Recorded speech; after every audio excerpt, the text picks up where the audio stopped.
안녕하세요. 매일 저와 함께 이정기 목사입니다. 안녕하세요. 이성미입니다. 살다 보면은 누구나 시인이 되는 경우가 있잖아요. 예. 사랑에 빠졌을 때. 예. 그리고 반대로 실연을 당했을 때. 극과 극이지만 예. 내 안에서 뭔가 이렇게 끓어오르는 뭔가 있어서 막 시를 쓰고 싶은 그런 느낌들이 생기더라고요. 예. 가만히 보면 사람들 가슴 속에는 네. 촉촉한 그 시인의 감성들이 누구에게나 있지 않는가 네. 싶어요. 근데 시편을 보면 150편으로 이루어졌잖아요. 네. 뭐 기도시, 감사시, 뭐 탄원시 이렇게 소개되어져 있는데 마음을 이렇게 표현해서 시로 그리고 기도도 시적으로 표현하고 그리고 하나님을 찬양하는 노래도 시로 표현되어져 있는 모습 보면서 참 감동이 많이 되곤 합니다. 네. 오늘 모실 분이요. 그 감동을 끌어내는 분입니다. 시로 하나님을 찬양하시는 분 저희 모셨습니다. 예. 사랑을 노래하는 시인 용혜원 목사님이세요. 어서 오세요. 반갑습니다. 네, 안녕하세요. 용현입니다. 저는 이제 시를 쓰는 예. 목사인데요. 네. 저는 늘 시 속에 사는 것 같아요. 오늘도 예. 방송국 오기 전에 겨울비라는 시를 썼는데 네. 하얀 눈이 내릴 줄 알았더니 예. 비가 내린다. 아마 봄비가 성급해서 겨울비로 내리나 보다 그런 시를 쓰고 왔는데 늘 저는 한 3만 편의 시를 썼는데 하나님이 은총을 주셔서 늘 시를 쓰는 삶을 사는 게 인생의 축복인 것 같습니다. 멋있으세요. 그래서 성경에서 예. 너희가 사람 앞에서 날 시인하지 아니하면 나도 하나님 앞에서 널 시인하지 아니라 그래서 제가 시인이 됐습니다. 예. 그런데 그 시적인 감성이 계속해서 이렇게 쏟아져 나온다는 것이 참 신기하다 싶거든요. 근데 성경을 보면 예. 주님도 들에 핀 백합화를 봐라. 시인 예수잖아요. 그리고 맞아요. 시편, 아가서, 전도서라고 창세기부터 태초에 하나님이 천지를 창조하시니라 이런 멋진 시가 어디 있어요. 그러니까 성경 전체가 시편의 8호라처럼 연결되기 때문에 저는 시인이 된 게 진짜 하나님의 은총이고 축복인 것 같아요. 근데 시인하면 굉장히 예민하고 굉장히 쓸쓸하다 그런 선입견을 가지고 있는데 우리 목사님을 보면 굉장히 부드럽고 따뜻해 보이시고 그럽니다. 또 강의하다 보면 개구쟁이 같다는 얘기도 듣는데 근데 저는 그런 것 같아요. 하나님은 어느 한쪽에 있는 게 아니라 모든 곳에 있기 때문에 누구나 하나님의 쓰임 받으면 목사도 될 수 있고 시인도 될 수 있고 다양한 거니까 그분이 나귀 새끼도 주가 쓰시겠다 하니까 예루살렘 입성하는 것처럼 주가 쓰시겠다고 하면 우리도 하나님의 쓰임받아 시인도 되고 모든 걸 할 수 있는 것 같아요. 결국은 하나님이 도구로 쓰시는 거죠. 그래서 저도 얼굴이 잘생기지 않고 강의 다니다 보면 꼭 쌀집 아저씨 같은 쌀집 아저씨이기 때문에 또 시쓰기가 좋지 않나요? 그런데 이제 용혜원 하면 시인으로 굉장히 유명하시지 목사님이라는 생각을 못 하시는 분들이 굉장히 많아요. 목사님이라고 해서 깜짝 놀라시는 분들이 많이 있을 것 같아요. 근데 제가 넌 크리스천을 위해서 이 강의를 많이 하니까요. 목사라고 딱 가놓으면 또 초대를 안 하는 것도 있어요. 그래서 시인으로 하니까 정말 뭐 불교 단체도 가고 원불교 단체도 가고 다양하게 강의를 할 수 있던 것 같아요. 그래서 그래서 간접적으로 선교할 수 있는 기회를 얻었던 것 같아서 일부러 이제 시인을 앞세워서 그것도 하나님이 지혜 주신 것 같아서 그런 방법을 써서 강의를 뭐 만여 회차례 모든 목회자들은 뭐 새벽 기도까지 하면 평생 10,000번은 할 거예요. 근데 저도 그렇게 쓰임 받은 것 같아요. 그러니까 하나님의 도구로 쓰임 받은 것이 제가 잘나서 된 건 하나도 없습니다. 근데 이름만 들어도 시인 같으신데 용혜원 이 본명이세요? 아니면 필명이세요? 필명입니다. 아 원래 원래 이름은 용영덕인데 그 국악중과동학교 옛날엔 국악사 양성소였는데 거기 다닐 때 중학교 2학년 때 김영겸 선생님이 국어 선생님인데 국어 수업 시간에 너희들 중에 시인이 될 사람은 숲에 들어가면 숲이 울거나 웃거나 할 것이다. 그게 마음에 팍 들어오더라고요. 그래서 그때 정말 판자촌에 살았는데 그 산동네였어요. 수업이 끝나고 산에 갔더니 이미 어두워져서 숲이 울지도 않고 울지도 않더라고요. 나중에 알고 보니까 내가 울고 웃어야 시인이 되는 거예요. 그래서 그때 필명을 만들었죠. 용혜원. 그러니까 혜원이라고 잘 만들었던 것 같아요. 용영덕 그랬으면 이만큼도 안 알려줄 것 같아. 예. 용해 온 거로니까 맞아요. 여자 같기도 하고 중국집 같기도 하고 너무 아리송하니까 사람들이 관심을 준 것 같아요. 그래서 그 혜원이라는 뜻은 뭐예요? 저기 은혜로운 정원, 은혜로운 꽃밭이다. 정원. 예. 근데 중학교 때부터 필명을 정할 정도면 네. 중학교 때부터 시인이 되는 것이 꿈이셨던 건가요? 네, 중학교 2학년 때 국어 시간에 돼서 예. 학교에서 시를 내면 선배들이 맨날 베껴냈다고. 백견했다고 그러니까 할 정도로 잘 썼던 거죠. 그러니까 베껴냈다고 예, 야단도 예. 맞고 그랬는데 예. 그때부터 그리고 혜원이라는 이름을 갖고 KBS 아침마당에 황금찬 선생님이 시인으로 뽑아줄 때가 20년 동안 습작기를 거쳤습니다. 예. 그래서 정말 많은 연습을 했죠. 그래서 그래서 시를 어떻게 하면 쉽게 쓸까, 어떻게 하면 리듬을 타게 쓸까, 어떻게 하면 많은 독자들에게 알려질까 그런 연구를 많이 했습니다. 예. 요새는 AI가 시를 그렇게 잘 쓴다고요. 네, 그래도 하나님이 창조한 인간만은 못할 것 같아요. 그렇죠. 인간이 창조한 것보다 하나님이 창조한 시인이 더 잘 쓰겠죠. 예. 근데 그 시인이 되는 과정은 저는 어떤지 잘 몰라가지고요. 등단이라 그러잖아요. 네. 어떤 과정을 거쳐서 등단하셔서 지금까지 이렇게 유명해지셨는지 시인 그러면 그 과정이 어떻게 돼요? 등단이라는 과정은 우리나라하고 중국하고 일본만 있다는 얘기가 있고요. 외국에서는 시를 발표하면 시집을 하거나 발표하면 시인이 되는 거죠. 근데 저는 KBS 아침마당에서 옥수수라는 시가 발표됐는데 네. 출판사에서 그날 연락이 왔어요. 당신 시집을 내게 주었다. 인세도 10% 주고. 예. 그래서 그럼 내달라. 그래서 예. 저는 시집이 먼저 나왔고 예. 또 알려지니까 어느 문학재에서 그냥 등단을 시켜주세요. 제가 원고를 보낸 것도 아니고 거기서 문학과 의식에서 등단을 시켜줘서 우와. 그게 다 하나님의 섭리 같아요. 그래서 등단이 돼서 지금까지 내년에 이제 100번째 시집을 내는데 저는 앞으로 어디까지 쓸 건가는 하나님이 인도하시는 대로 가장 다양하게 가장 넓게 그런 시를 쓸 생각입니다. 그래서 기도 시도 수천 편을 썼고요. 예수님의 생애도 1000편으로 썼고요. 성경 속에 나온 여자들도 다 썼고요. 회개의 기도도 썼고 묵상기도 그리고 자연 나무에 너무 대해서도 많죠? 네, 정말 쓸 게 너무 많죠. 그래서 커피에 대해서도 시집을 몇 권 내고 꽃에 대해서도 시집을 내고 앞으로 어떤 방향을 하나 인도할지 가장 다양하게 시를 쓸 생각입니다. 그러면은 시인이 됐다 하는 그 나이가 몇 살 때세요? 저는 30대 중반이죠. 아, 그러세요? 그러면 등단하시기까지 무명 시간은 얼마 정도? 아까 말한 대로 한 20년. 예. 20년 무명이요? 그러니까 중학교 2학년 때부터 습작기를 거쳤으니까요. 그러면은 이제 지금은 정말 왕성하게 활동하고 계시는데 그러면 기도시, 총시 합쳐가지고 3만 편. 책으로는 몇 권? 책으로는 제가 시집을 한 120권 냈고요. 전체 책으로는 217권을 냈습니다.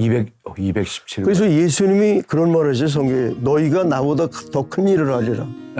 그리고 달란트가 30배, 6배, 100배를 남길 수 있는데 많은 사람이 안 쓰는 거죠. 그래서 주님이 한 달란트만 있는 사람은 정죄하셨잖아요. 너는 남김이 없지 않니? 그러니까 인생도 남겨서 남에게 도움이 되는 인생을 살아야 주님의 뜻인 것 같아요. 그래서 자기의 능력을 팍 뽑아서 쓰는 거죠. 그래서 그 누에코치도 8cm인데 명주실이 1200m가 나오잖아요. 그 코알한 물고기도 어항에 떠나면 5cm에서 20cm. 금붕어만큼 자라고 호수에 따르면 20cm. 강물에 풀으면 1m 20cm가 돼요. 환경에 따라 하려고. 정말 주님이 원하는 대로 장성하는 게 하나님의 뜻인 것 같아요. 너희의 달란트를 마음껏 써라. 이 방송 듣는 젊은이나 모든 성도들도 막 쓰면 하나님이 인도해 주시단 말이죠. 그러니까 하나님이 주신 은사는 계속 사용하면 사용할수록 더 개발되는 거잖아요. 그렇죠. 야베스가 나의 믿음의 지경을 넓혀달라고 그랬잖아요. 우리 성도들이 그 기도를 하면 하나님께서 넓혀주실 거라는 거죠. 근데 그게 말처럼 쉽지 않아가지고요. 그러니까 성경을 읽으면 진리가 너희를 자유롭게 하리라. 그러니까 예수님은 길이잖아요.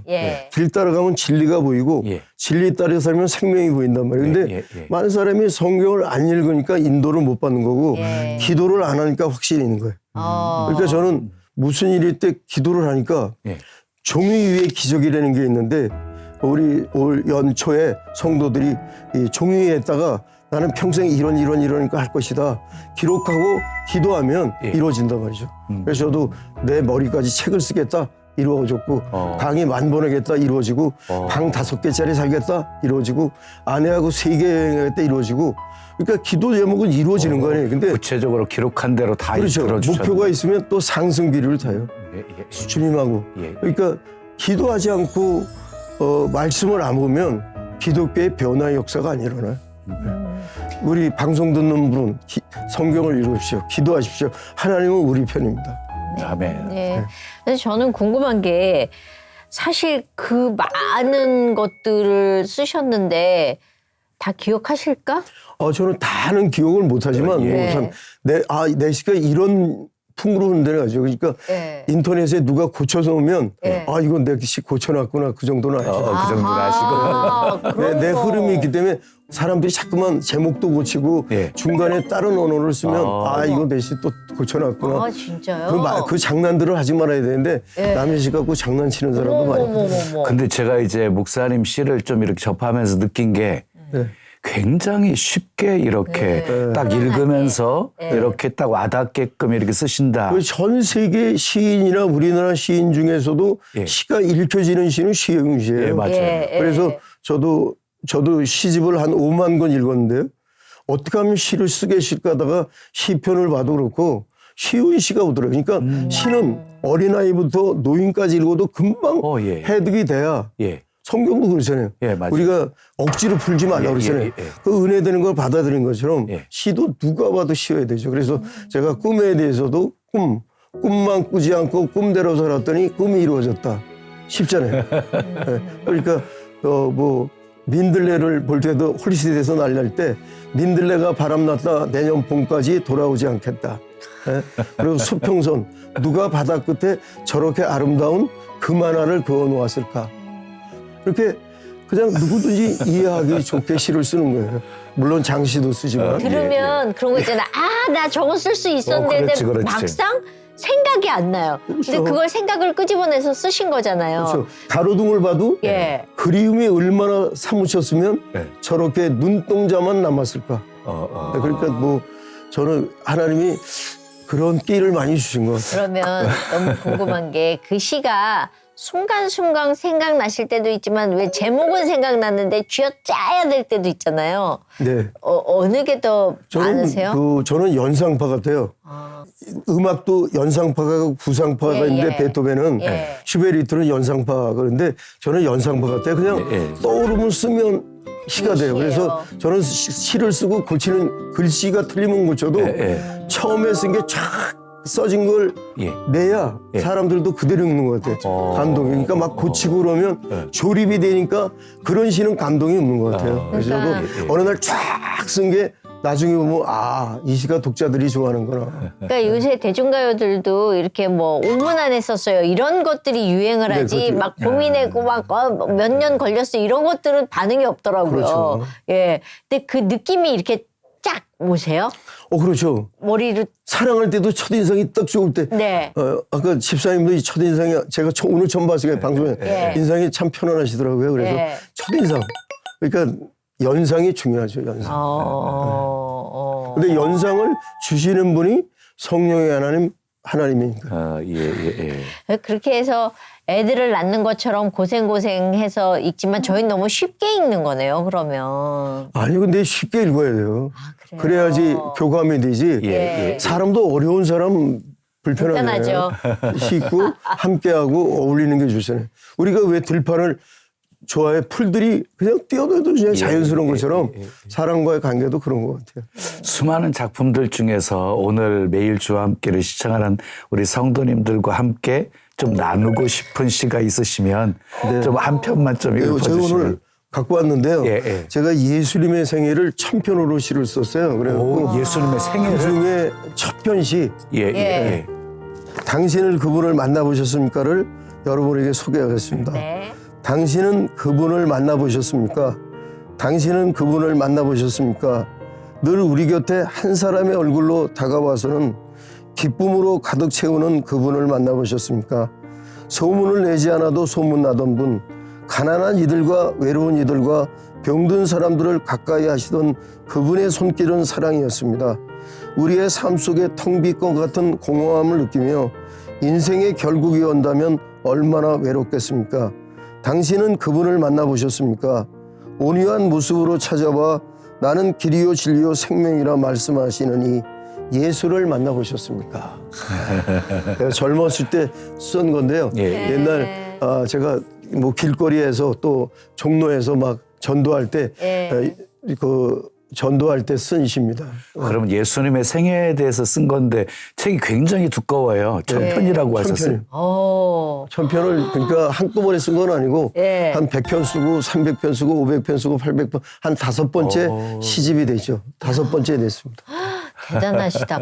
아니 그렇게 수많은 시들을 쓰시면서 슬럼프 같은 건 없으셨어요? 저는 슬럼프는 없는 것 같아요. 기도하면 기도하면 저는 우리 세대는 산기도도 많이 하던 시대거든요. 그러니까 늘 요새도 이제 아침 저녁으로 10분씩 기도하고 자기 전에도 거실을 돌면서 기도하고 그래서 1시간 정도 매일 기도하는데 슬럼프 모든 슬럼프는 기도가 해결해주고 착한 아내를 만나서 그런지 아내하고 이렇게 지내면 슬럼프가 없어요.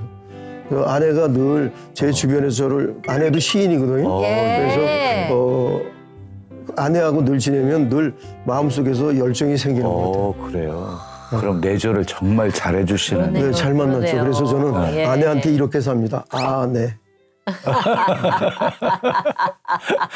그런데 이제 뭐 시 한 줄 쓰고 글 한 줄 쓰기가 사실 쉽지 않잖아요. 근데 마치 우리 목사님 같은 경우는 수도꼭지 틀면 막 그냥 쏟아져 나오는 것처럼 이게 쏟아져 나오시고 계시는데 뭐라고 그러죠? 시상이라고 할까요? 그런 것들을 어디서 이렇게. 저는 시집을 한 5만 권 읽고요. 신약 성경을 2,700도 읽었습니다. 요새 그러니까 요새 바쁘지 않으면 하루에 한 번 신약을 읽는데 신약을 2,700도 했더니 2-3시간이면 읽어요. 그러니까 그럼 막 속독식으로 나가는 거예요? 속독으로 하는 게 그냥 확 들어와요. 그냥. 그냥 것도 이게 쫙 눈에 딱 들어오시. 그리고 구약을 550도 하고요. 그리고 성공학 책을 많이 읽었더니 이게 AR 기계가 된 것 같아요. 뭐 제목만 떠오르면 여기서 쫙 쏟아지니까 제가 생각하고도 신기하다. 여기에 입력이 엄청 된 것 같아요. 제가 뒤통수가 크거든요. 여기 아마 그래서 여기 저장 능력이 크시구나. 하나님이 여기 헤드에 하나님이 은혜를 많이 주신 것 같아요. 너무 궁금한 게 어떻게 하면 성경을 그렇게 읽을 수 있을까? 저희도 성경 읽기를 계속 하고 있거든요. 근데 애들이 따라오질 못하는데 어떻게 읽으시면 한눈에 그렇게 들어오게끔까지 갔어요? 고3 때 예수를 믿고 철회 기도를 시작했거든요. 그때부터 성경을 읽었는데 성경이 그렇게 좋더라고요.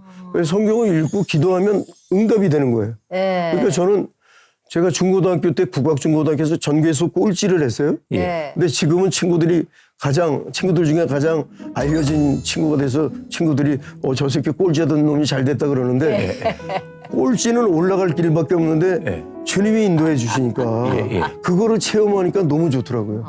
그러니까 밑바닥에서 정상에 올라가기 힘드니 그 길을 아까 길과 진리와 생명이라고 했잖아요. 그런 영적 일 체험을 하니까 성경을 안 읽을 수가 없어요. 성경을 읽으면 또 응답이 되는 거고 기도하면 또 응답이 되는 거고. 그러니까 작년에 제가 책을 7권 만들어야 되는데 출판사를 만나야 되는데 기도하는데 우리 동네 정발산을 걷다가 앞에 있는 분이 오길래 인사를 했는데 출판사 사장이에요. 용혜원 시인이 됐더니 선생님 책 내겠습니다 그래갖고 제가 책을 내기가 또 쉬웠거든요. 그러니까 그런 게 응답이라고 생각하거든요. 그러니까 저는 모든 게 응답이에요. 그러니까 강의도 안 들어오면 하나님 강의 들어오게 해달라면 또 뜻밖의 강의가 들어오고 뭐 여기 이런 방송도 올해 방송에 출연하라고 기도했더니 또 연말에 또 방송이 오더라니까요. 그러니까 기도할 수 있는데 왜 걱정하시냐. 그러니까 성경 말씀 보고 기도하면 믿음의 장부가 된단 말이죠. 근데 성경을 안 봐. 하루에 5분도 기도 안 해. 그리고 그냥 교회에서 시비나 걸고 문제나 일으키면 안 돼. 그러니까 합력해서 선을 이루고 기도해서 순종하고 봉사하고 하면 가족도 잘 된단 말이죠. 주 예수를 믿으면 너와 내 집이 구원을 얻으리라. 말씀 속에 사는 우리가 되면 성령의 열매를 맺잖아요. 9가지 열매. 그러니까 결국 성경 속에 답이 다 있고 성경 속에 방향이 다 예수가 있는 해야 거죠. 네. 예. 그런데 이제 성경을 그렇게 많이 읽으시면서 시상을 얻으신다고 하셨는데 그럼 일반 책들도 많이 읽으세요? 그럼요. 얼마나? 성공학 책을 많이 읽었어요. 네, 그래서 네. 제가 아까 목사님 잡학사전 준 것도 예. 자료를 모아서 했는데 아마 읽어보시면 예. 이런 자료가 이렇게 많나 놀라실 예, 거고요. 예. 그러니까 저를 강의를 하니까 성경책만 갖고는 안 되잖아요. 그렇죠. 일반 다양한 이야기를 예, 예. 뭐 명언, 영화 예, 대사, 예. 좋은 예화, 예. 뭐 여러 가지 집안에서 일어나는 일, 유머 예. 그걸 해서 정말 스토리텔러가 되는 거죠. 쫙 얘기를 하면 정말 2시간이 금방 갈 정도로 강의 듣는 사람이 좋아하더라고요. 그럼 그 책을 얼마나 읽으세요? 책을 뭐 저는 너무 많이 읽어서 몇 번이라고 닥치는 대로 읽었어요. 읽으시는 거네요. 네. 그러면 그리고 사서 읽고 가리지 않으시고요. 가리지 않고 성공학 책은 한 1년에 몇 권 읽으세요? 1권에 시집을 10,000권 읽은 적도 있어요. 하루에 30권씩요. 하루에 30권씩? 하루에서. 그러니까 저는 독서량이 엄청나서 저는 엄청나시네. 지금도 뭐 안경 뭐 노안이 와서 걱정하지 않고 안경 끼면 되니까요. 거기다 성경까지 그렇게 많이 읽으시고 그러니까 그러니까 확신이 생기는 거죠. 사실 그러니까 73세라도 강의하면 젊은이 같다고 그러니까. 예, 누가 예. 73세로 보겠어요. 예. 근데 이제 궁금한 게요. 네. 목사님이 성경을 이렇게 많이 읽으셨잖아요. 네. 그 중에서 많은 구절 중에서 가장 좋아하는 성경 구절이 무엇일까요? 그러니까 시편 37편에 보면 예. 너의 길을 여호와께 맡기라 그리하면 내 의를 정오의 빛같이 해주시라. 예, 예. 이 말씀을 붙들고 계더니 이렇게까지 해주셨어요. 그냥 빛같이 빛같이 해주시라. 그러니까 성경을 잘 붙들고 기도해야 돼요.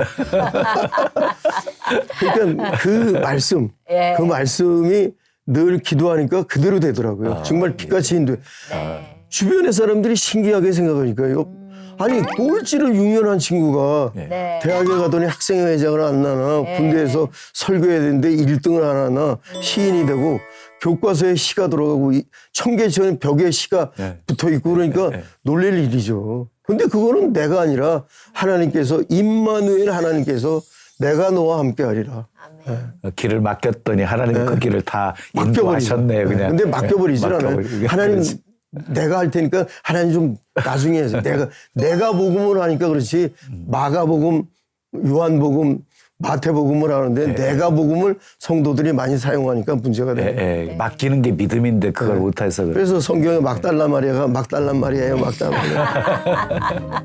성경을 굉장히 유머러스하게 많이 풀어주셔서 되게 유쾌한 것 같아요. 네. 예. 그러니까 주책 바가지를 주님도 대책할 수 없는 바가지래잖아요.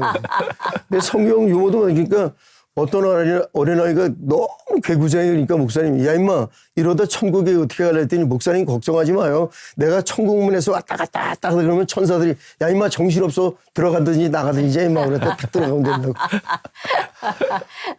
그러면 언제부터 성경을 그렇게 접하신 거예요? 그러니까 고등학교 2학년 때 2학년 때. 제가 음악을 못하니까 예. 학교를 그만두고 싶은 거예요. 그런데 형님은 그만두지 못하게 하고 그래서 방황하는데 전도 나왔어요. 노방전도. 네. 김종식 전도 지금 작고하신 목사님이 김종식 목사님인데 근데 그 목사님이 전도지를 줬는데 거기에 요한복음 3장 16절이 써 있어요. 하나님이 세상을 이처럼 사랑하사 독생자를 주셔진 저를 믿는 자마다 멸망치 않고 영생을 얻으리라. 네. 그 교회가 여기 우리는 산꼭대기고 저 건너편 산꼭대기 기차역까지 건너서 근데 그 다음 주에 교회 나갔더니 목사님이 오늘 젊은 학생이 나왔다고 일어나더니 박수를 쳐줘요. 내가 박수 받아보긴 세상에서 처음이에요. 그래서 교회 나가서 조금 있다부터 철회 기도하고 옛날에는 교회가 난로 때 그러잖아요. 청소하고 그렇죠. 새벽 기도 방석 다 깔고 종치고 막 했더니 교회에서 인정해 주는 거예요. 그럼 학생회장이 시켜줬어요. 그래갖고 또 전도사님이 없으니까 설교를 하래. 그래서 또 헌책방에 책 사서 설교하니까 학생회가 또 부흥이 되는 거예요. 그러니까 확신이 생기니까 성경을 읽기 시작했죠. 그때부터 성경을 읽기 시작했죠. 그래요. 고2 때부터. 네, 고이. 그때 꼬이지 않고 풀리기 시작했어요. 근데 대부분 첫 전도 때 그렇게 요한복음 3장 16절 말씀 한 구절이 꽂혀가지고 교회 가고 그러니까 성령의 인도죠. 그렇죠. 그리고 교회에서 첫 느낌도 너무너무 좋으셨고 따뜻하고 예? 뭐 그러니까 설교도 그 하시고 당시에 제가 오리동에 살았는데 그 지역 교회까지 제 소문이 날 정도로 좀 독특한 인물이었죠. 그럼 그 은혜 받고 나서 신학도 하신 거예요? 그렇죠. 제가 나중에 국악교 다니다 선인고등학교를 졸업하고 네. 안양에 있는 성결대학교에 입학해서 졸업했죠. 예. 그러면은 어릴 때 그 꼴찌였고 공부도 못하고 치여서 살았던 인생이면 삶에 대한 애착도 없으셨을 것 같은데. 이게 어머니로 좋은 분 만났어요. 어머니가 나중에 권사님이 되셨는데 네. 어머니가 제가 꼴찌를 하는데 그냥 뭐 운동을 잘해서 고대 나오시고 작은 형도 철도 나오시 공부 잘했는데 저만 공부를 못했는데 어머님이 채소 장식을 하시고 저는 어머니의 말이면 자다가도 심부름 갈 정도로 착한 성품이었던 것 같아요. 근데 어머님이 저를 그렇게 안아주시면서 너 이 다음에 크게 하나님이 쓸 거니까 걱정하지 말아라 그러는데 엄마 얼굴도 못생기고 키도 커 공부도 이렇게 못하고 그때는 빈혈이 있어서 쓰러질 때요. 우리가 학교 다닐 때 쓰러지고 이렇게 못났는데 뭐가 잘 돼? 그랬더니 어머님이 그 흙 묻은 손으로 제 엉덩이를 후려치면서 그러더라고요. 네 엄마가 된다면 되는 거다 이 자식아 그러더니 이렇게 잘 되더라고요. 그래서 자식들한테 안 된다는 말을 하면 안 돼요. 너는 잘 된다. 그런 말을 제가 지금도 이런 말을 하면 자식들한테 잘못 얘기했던 분들이 잘해야겠다고 얘기를 하는데 자식들한테는 애미가 볼 때 애비가 볼 땐 넌 잘 된다. 기도해 주니까 그런 말을 꼭 해줘요. 입이 안 떨어져요. 근데 기도하는 분이시니까 또 그렇게 잘 된다고 말할 수 있었고요. 왜냐하면 하나님이 우리 말 다 들으시잖아요. 그리고 말한 대로 행하신다고 하셨으니까. 성모 마리아가 주님이 무엇을 하시든지 마음에 두었더라. 그러니까 부모의 마음은 자식을 마음에 둘 때 정말 하나님의 변화의 역사가 일어나는 거예요. 제 친구가 산기도 할 때 하나님 역사에서 그래서 옆에서 수학도 해주세요. 물상도 해주세요. 왜 뭐 하는 거야? 전 과목으로 해야 되는 거지. 그러니까 우리가 우리 인생 전체를 맡기면 하나님은 놀라워요. 왜? 근심하냐니 말이에요. 왜 걱정하냐니. 걱정 근심에 해결해 줄 게 없잖아요. 우리 오늘 방송 듣는 여러분 맡겨버립시다. 우리 신나게 주님과 함께 삽시다. 맞아요. 맡기면 다 책임져 주시는데. 그걸 못 맡기고 행동하라. 구하고 찾고 구하고 행동하면 돼요. 근데 이제 신학교 들어가면 대부분 목회자의 길을 가려고 신학하잖아요. 신학하신 후에 어떻게 방향이 어떻게 되셨나요? 신학하고 좀 제가 원하던 목회자들 그때 많이 못 봐서 방황을 했죠. 그래서 음식 장사도 하고 책방도 하고 막 방황을 하는데 아버지가 오셔서 아들아 다시 올라가라 그러시더라고요. 다시 올라가라고. 교회로 올라가라. 전도사로 올라가라. 다시 사역해라. 근데 나이 드신 아버지가 그러니까 올라가야겠다. 그래갖고 다시 목회를 시작했어요. 그래서 10년은 목회하다가 그럼 개척도 하셨어요? 네, 개척도 하다가 후배한테 뭐 그대로 물려주고 이제 시인의 일을 기르가고 저는 선교 방향을 강사로 돌려서 안 믿는 사람 쪽으로 기업체 쪽으로 강의를 많이 했습니다.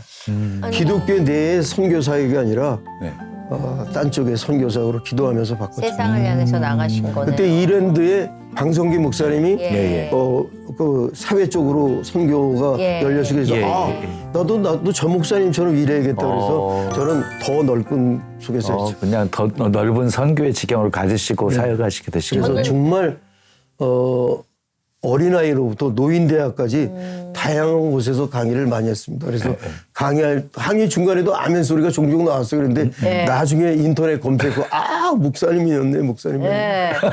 거기서는 절대로 목사라고 얘기를 안 했어요. 일부러. 그렇죠. 근데 나중에 그래서 선교에 도움이 됐구나 그런 생각을 합니다. 저는 갑자기 궁금해진 게 신학까지 하시고 교회에 계시던 분이 왜 떠나게 되셨을까? 얼마나 그 뒤의 모습을 보시고 실망하셨으면 떠나셨을까라는 생각이 들거든요.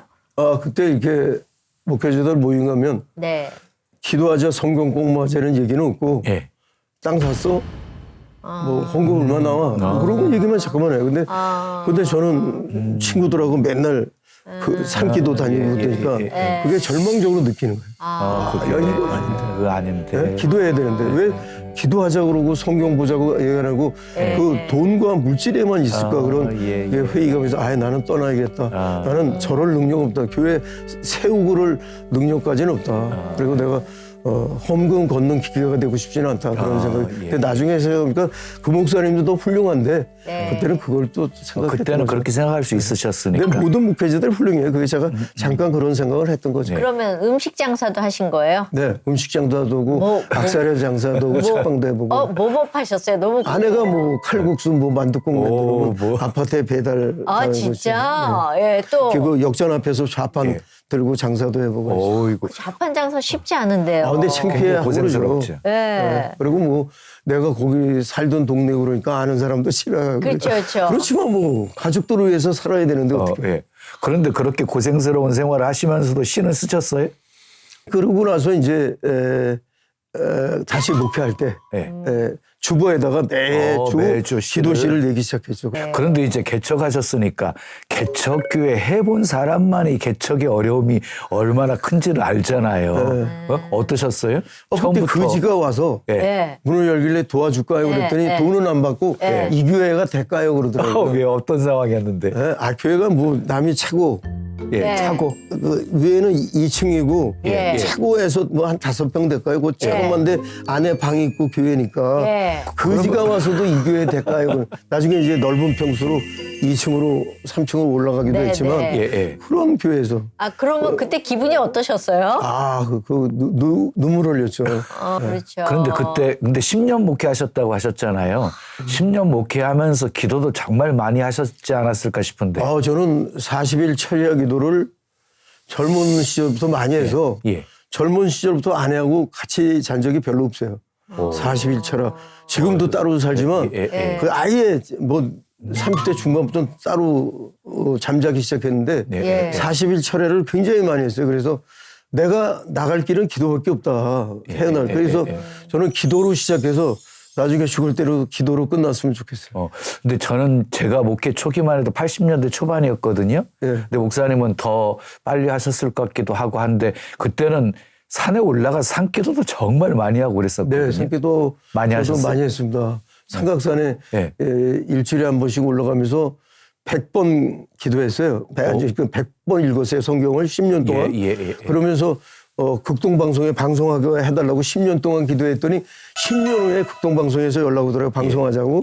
그래서 선교방송인데 저는 돈이 없으니까 돈을 안 내고 한 거의 20년 가까이 방송했었죠. 그리고 그다음에 뭐 아침마당에도 많이 나가고 EBS, 교통방송, CBS 정말 방송국에서 방송 활동을 많이 했습니다. 그럼 10년 사역하셨으면 좀 안정되고 교회도 성장하고 했을 텐데 어떻게 후임자에게 그냥 넘기시고 근데 심한 쓰시게 된 거예요? 제가 너무 바쁘게 활동하니까 교회에 짐이 될까 봐 그랬습니다. 그때 강의 활동이 너무 바쁘니까. 너무 많아졌어요. 그리고 집필하고 그래서 나 또 저하고는 또 안 맞는 부분도 있고 교회한테 우리 교회에서 자라난 전도사인데 홍영원 목사한테 넘기고.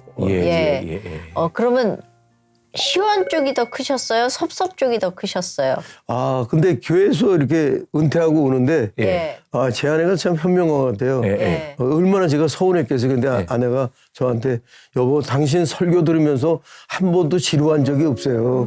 그 마디가 은퇴하는 그날 아내의 그 한마디가 저에겐 복이었죠. 아내한테 설교하기가 가장 어렵다는데 그렇죠. 한 번도 지루한 적이 없다고. 이거 아내가 그렇게 평가해 주셨으면 최고이셨네. 전부 아내 시 쓰고 아내가 보여주면 잘 썼다고 칭찬해 주니까 좋은 것 같아요. 근데 굉장히 아내분이 긍정적이고 그러신 것 같아. 아주 뭐 얼굴도 이쁩니다. 그리고 음식도 잘하는데 같이 시를 쓰니까 이게 동화가 잘 되는 것 같아요. 그럼 작품 활동 하실 때도 사모님 역할이 굉장히 크셨고 뭐 목회 활동 하실 때도 마찬가지셨을 것 같고 좀 사모님 얘기 좀 해주시죠. 제 아내는 저기 이대 다락방교회에서 그 문학 세미나 할 때 만났어요. 그래갖고 문학 동의를 같이 했어요. 근데 어느 날 탁 들어오는데 첫인상에 반해서 만난 지 100일 만에 결혼했습니다. 얼굴도 이쁘셨다니까 뭐 더. 어떻게 100일 만에 만에 결혼이 가능해요? 그러니까 70일 만에 약혼을 하고 예. 100일 만에 아무것도 없었으니까 신학대학 4학년 때 이 예. 여자 놓치면 안 되겠다 그래갖고 100일 만에 결혼했는데 또 아내가 따라왔어요. 그래갖고 죽을 고생 시키고. 근데 지금은 아내가 좋아해요. 세계여행도 같이 하고 지금은 잘 살고 있으니까. 아, 근데 첫눈에 반해서 100일 만에 결혼을 한다? 이게 기적 같은 일이잖아요. 그 사실은. 기적을 하나님이 일으켜 주신 거죠. 근데 어디가 그렇게 반하셔서 결혼해야 되겠다라고 생각을 하신 그렇게 거예요? 만나면 예. 시를 줄줄줄줄 외워주는 거예요. 아내가 이 암송 능력이 많은 것 같아요. 예. 그리고 굉장히 편안하게 대해주니까. 예. 그렇다고 뭐 아내한테 사랑한다는 말을 한 번도 안 한 것 같아요. 예. 뭐 손잡은 것도 아닌 것 같아요. 근데 그렇게 좋아요. 편안하고 지금도 그래요. 갑자기 궁금한 게 생겼어요. 예. 그러면 아내에게 예. 100일 동안에 예. 아내를 위한 시를 써주신 적이 있으세요? 아내를 위한 시를 써준 적은 없었는데요. 네. 올해 아내가 칠순 기념으로 예. 시집을 내는데 8번째 시집을 내는데 제가 축하 시 하나를 써주기로 했습니다. 그리고 이제 아내한테 선물은 예. 화이트데이 때 금덩어리에다가 예. 금덩어리를 사탕처럼 만들어갖고 네. 화이트데이 아침에 아내 손에 딱 쥐어주면서 영원히 녹지 않을 사탕과 함께 내 사랑을 선물하겠다. 그랬더니 영원히 안 판다 그러더니 손주 노놈하고 호텔 놀러 가느냐고 팔아먹었습니다. 그러니까 손주를 위해서 썼기 때문에 저는 그거로 만족해요. 그런데 지금 아내분 얘기 들으면 전혀 두 분 싸우지도 않으셨을 것 같다는 생각이 드는데. 근데 싸울 필요가 없죠. 그러니까 아내가 알아서 다 해주니까요. 그리고 아내가 뭐 이렇게 뭐 명품을 좋아하거나 뭐 이렇게 뭐 화장이 야하거나 옷을 뭐 요상하게 입게 아니라 가장 평범하게 제 곁에 늘 있는 아내라 뭐 우리는 또 밤에들은 잘 안 나가요, 둘 다. 그러니까 늘 집안하고 아이들하고 행복한 가정을 이루어가니까 뭐 아내보다 좋은 여자는 없는 것 같아요. 뭐 그렇게 좋은 관계 속에서 시상도 떠오르겠지만 서로 불편한 관계 속에서 토닥토닥 하면서 또 시상도 떠오르는 거잖아요. 그러니까 그거는 픽션과 논픽션이죠. 남의 얘기를 내 얘기로 쓸 수 있으니까 그건 관계없는 것 같아요. 저는 이웃집 얘기도 시를 쓸 수 있으니까요. 결혼하신 지 몇 년 되신 거예요? 그러면 결혼하신 지? 이제 뭐 한 48년. 보통 요새는 글쎄 쉽게 살다가 헤어지는 경우들도 많잖아요. 이제 그 40년을 살아내셨으니까 40년 사시면서 늘 좋았던 건 아니셨을 거 아니에요. 그렇죠. 돈이 없을 때는 뭐 젊었을 때 싸운 적도 좀 있고 그런데 그건 그 과정인데 부부 사이를 저는 아내한테 존댓말을 쓰거든요. 아, 그래요? 아내 인격적으로 대하면 싸움이 안 나는 것 같아요. 근데 식당에서도 아내를 볼 때 어이 부르면 안 되는 거죠. 그러니까 제가 어느 날 식당에서 오는데 부부가 싸워요. 그래서 왜 싸우나 했더니 밥값 내라고 싸우더라고요. 그래서 제가 지나가면서 이럴 뻔했어요. 각자 내고 헤어져라. 각자 내고 헤어지는데 싸울 필요가 없는 게 인격적으로 대줘야 돼요. 그러니까 아내가 원하는 거, 그러니까 아내가 짜증 내기 전에 쓰레기도 다 빨리 치워주고 청소도 하고 뭐 세탁기 돌려놓으면 빨리 가서 널어주고 묻어놓고 그런 것까지 다 하면 될 것 같아요. 근데 그게 이론으로는 가능하지만 남자들은 직장이라는 곳이 있어서 바깥에서 일하고 들어와서 또 뭔가를 해달라 그러면 일단 예민해지더라고요. 근데 그거를 뛰어넘어야 된다고 저도 강의할 때 남자들한테 많이 하거든요. 남자들은 아내한테 아내하고 살고 여자는 지적질하지 말라 그걸 얘기하거든요. 근데 아내는 하루 종일 일하는데 그것도 못 해주는 건 남편이 힘들다는 것보다 남편의 도리를 하는 게 중요하다고. 그러니까 이런 남편들이 많냐 없어요. 늦잠 자면 안 된다고요. 일요일 날도 애들하고 놀아줘야 되고. 그래서 저는 아이들하고 함께하는 걸 좋아해요. 근데 아내한테 100% 만족은 시키지 못하지만 그래도 반만 만족시켜도 저는 고맙다고 그래도 생각해요. 굉장히 가정적인 아버지가 그렇게 가정적이었어요. 아버지가 엄마는 초등학교도 안 나고 아버지는 대학교를 나오셨는데 7살 차이 나는데도 존댓말하고 여보 방학간 갔대 그러면 그 80이 돼도 금방 갔다 오시고 어머니한테 늘 예스맨이니까 그거를 보고 자라니까 좋더라고요. 그러니까 또 그리스도인들이니까 그게 참 좋았던 것 같아요. 그러니까 우리 아들도 엄마한테 잘하는 걸 보면. 요새 부부들을 이렇게 보시면서 글쎄 요런 거는 좀 내가 얘기해주고 싶네 이런 게 있으실 것 같아요. 그러니까 남들 여행 갈 때 보면 예. 부부가 서로 흉을 봐요. 남 앞에서 자기 그런 건 안 했으면 좋겠어요. 그건 말 그대로 흉보는 거. 누워서 침 뱉기식인 것 그리고 같아요. 남한테 얘기할 때 남편의 욕심을 동네 사람한테 얘기하면 결국은 들어온단 말이죠. 네. 절대로 아내나 남편의 부족한 거, 뭐 나약한 부분을 동네 사람이나 친구들한테 발설을 너무 하면 안 돼요. 장점만 얘기해 주는 게 좋아요. 그러면 결국 돌아오니까. 장점이 안 보일 땐 어떻게 해야 돼요? 안 보일 때 장점을 만들어줘요. 만들어줘요. 어떻게 만들어줘요? 그래서 이쁘게 봐줘야지. 이쁘게 이쁘게 봐준다. 아니 여지껏 살았는데 그것도 못해줘. 그 놈이 그 놈이라도 내 놈이 최고라는 거. 아니 예수님은 우리가 뭐 대단해서 우리를 봐주겠어요? 예. 거지 발세가 같은 놈도 봐주는데 우리는 죄인 중에 괴수잖아요. 예. 그런데도 봐주는데 그러면 첫 번은 왜 이렇게 좋았어? 예? 그래서 저는 첫 번 만났을 때를 생각해라. 그래서 저는 늘 아침에도 가끔 그래요. 어제보다 이뻐졌네. 네. 그런 게 좋은 것 같아요. 야, 근데 너무 표현을 잘하시네. 그러니까요. 아내들이 좋아할. 그러면 궁금한 게 부부싸움은요? 네, 부부싸움은 지금 안 한 지가 굉장히 오래됐죠. 예. 그렇죠. 그리고 겨울에는 아내가 팔짱을 잘 껴줘. 왜? 넘어질까봐. 그렇죠. 봄, 여름, 가을에는 안 껴요. 예. 비 올 때하고 겨울에. 그러니까 겨울에는 팔짱도 끼고 그러니까 좋죠. 근데 옛날에 싸우실 때 누가 먼저 손 내미셨어요? 아, 내가 먼저 내밀는 남편이 먼저 내밀이지. 먼저 여자가. 미안하다고 아, 미안하다. 내가 잘못했다. 한 번만 봐달라고. 얼마나 많이 하셨나 봐. 그럼 그리고 아내 이겨야 소용없어요. 그리고 요새도 아들하고 이렇게 차 타고 다니면 얘기 많이 하면 전 뒤에서 듣고만 있어요. 남자가 말을 많이 하는 게 좋은 건 아닌 것 같아요. 아내가 알아서 다 하도록. 그러면 이런 것들을 강연에 녹여내시는 거예요? 네, 강연할 때 예. 행복한 부부를 얘기하라 그러니까 예. 가족 사진을 꼭 붙여둬라. 그리고 가운을 쏙 써라. 그대로 된다. 가운대로 돼요. 가운대로. 가운 있어요? 가운 뭐예요? 웃음 먹고 살자. 웃음 먹고 살자? 아버지가 가운을 웃음 먹고 살자로 줬어요. 그래서 그런지 웃음 먹고 사는 웃음이 것 같아요. 가득하겠네. 아버지의 소원이었으니까 웃음 먹고 살자. 그러면 혹시 교회에서 강연을 하실 때는 어떤 내용으로 좀 하시나요? 교회에서도 복음적인 내용을 하지만 제가 또 밖에서 체험한 내용을 많이 해요. 그래서 교회도 많이 강의하러 다녔죠. 네.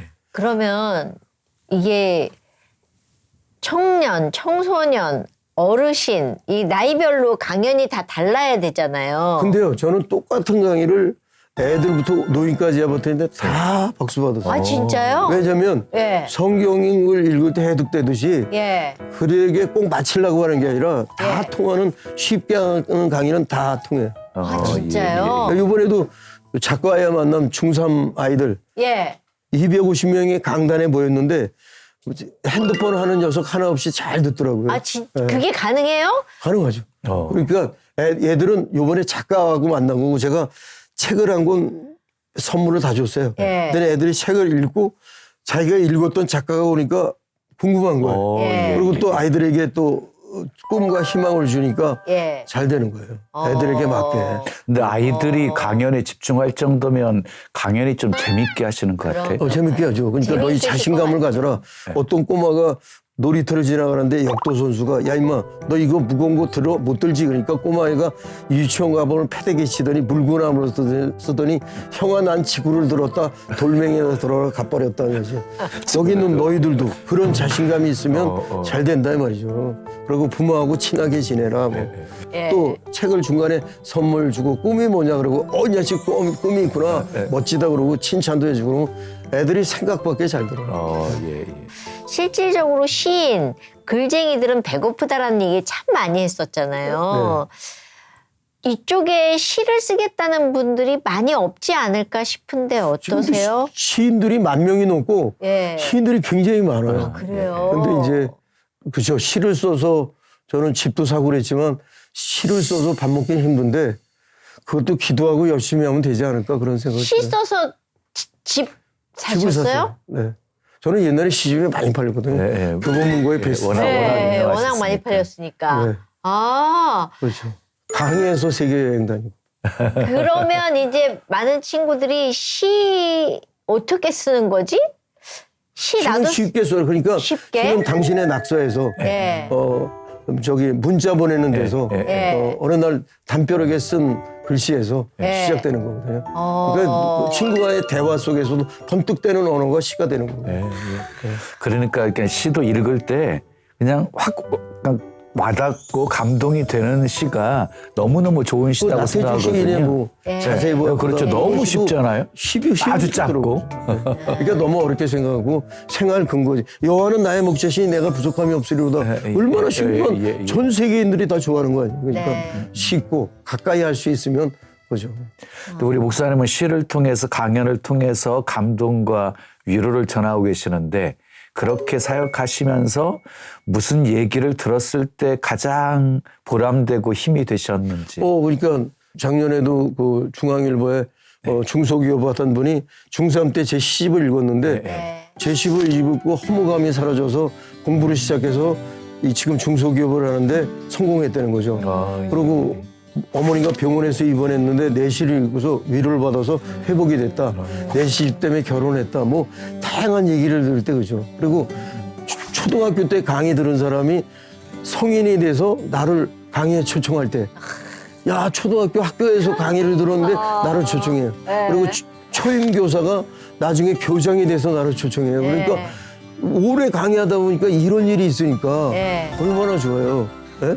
그 옛날에 계급이 낮았던 경찰관이 높은 직책이 됐을 때 서장이 돼서 나를 초청해요. 그러니까 이런 기쁠 수가 있어요. 그러니까 진짜 길과 진리와 생명이죠. 네. 앞으로 그러면은 어떤 꿈을 갖고 계세요? 너무 궁금해요. 하나님이 저를 사용하시다면 아까 말해도 다양한 시를 써서 저는 문서 선교라고 생각하거든요. 저는 강의 갈 때 꼭 시집을 나눠줘요. 그러면 팔지를 않고. 그러니까 한 20권씩 30권씩 어쩔 때는 뭐 많이 줄 때도 있지만 이게 다른 문서 선교라고 생각해요. 그러니까 저는 돈 벌려고 책 쓰는 것보다 어쩔 땐 책값이 더 나가지만 또 하나님이 채워줘요. 줘라.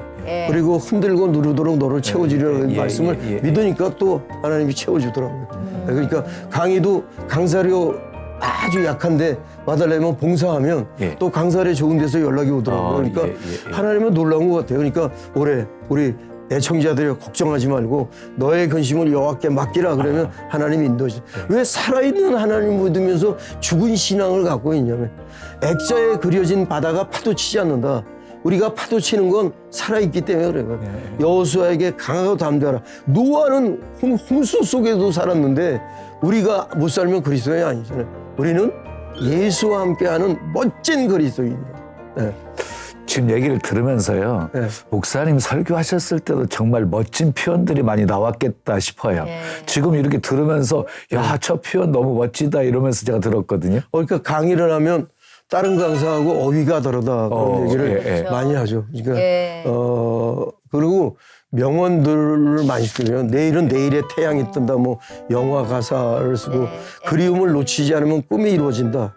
혼자 만들면 기억이지만 둘이 만들면 추억이다. 사람은 머물면 집을 만들고 떠나면 길을 만들다. 이 머릿속에 명언들이 많이 있거든요. 영화 대사.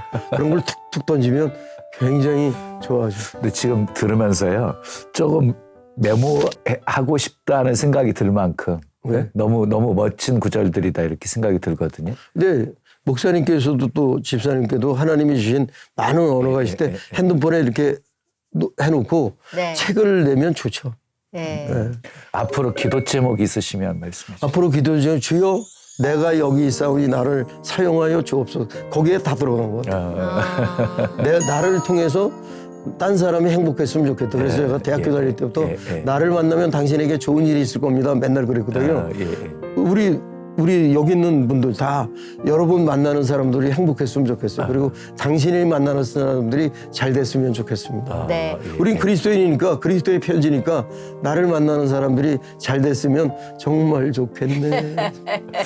후배 시인들에게 해주고 싶으신 얘기가 있으면 도전하라. 멋지게 시를 쓸 것이다. 당신은 시인이다. 도전하라. 멋있습니다. 네. 오늘 얘기 듣다 보니까 너무 아쉬워요. 강연을 한번 여기서 저렇게 쉬운 남자 아닌데. 다음에 또 한번 뵙도록 하겠습니다. 여러분 감사합니다. 나와주셔서 감사합니다. 감사합니다. 목사님 오늘 용 목사님께 한 말씀 주신다면은요. 아, 근데 목사님은 뭐 성경 너무너무 많이 그러니까요. 읽으셨으니까 예. 제가 어떤 성경 구절 드린다는 게 쑥스러울 만큼 그런데요. 네. 시편 37편 25절 다윗의 시거든요.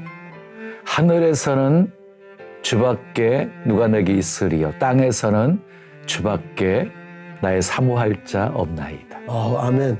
정말 좋은 말씀. 다윗처럼 이렇게 고백하면서 정말 마음 따뜻해지는 시, 그리고 위로와 용기를 주는 시, 그리고 생명을 살리는 시 많이 만들어 주시기를 부탁드립니다. 네, 열심히 쓰겠습니다. 네, 감사합니다.